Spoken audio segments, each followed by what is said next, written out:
Hello दोस्तों, कैसे हैं आप लोग। उम्मीद करता हूँ आप लोग अच्छे होंगे।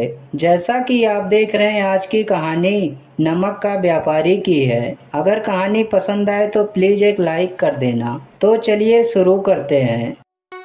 एक बार की बात है, किसी नगर में नमक का एक व्यापारी रहता था।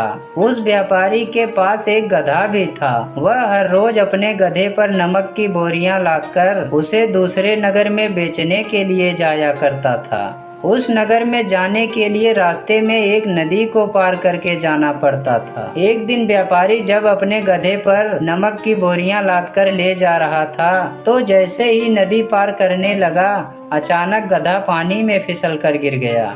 और थोड़ी देर बाद जब गधा नदी से बाहर निकला तो कुछ नमक पानी में घुलने की वजह से भार हल्का हो गया था।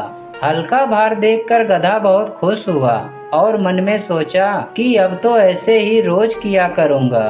दूसरे दिन फिर व्यापारी गधे पर नमक की बोरियां लादकर बेचने निकला, तो उस दिन गधा जानबूझकर नदी में गिर गया।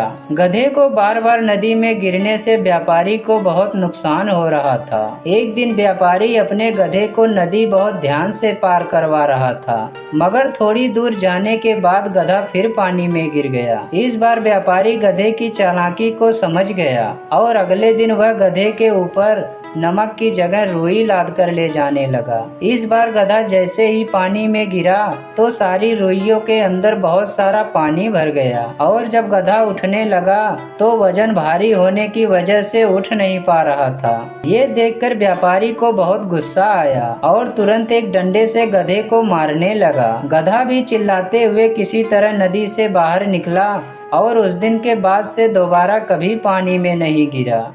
सीख: हमें कभी भी जानबूझकर गलती नहीं करना चाहिए।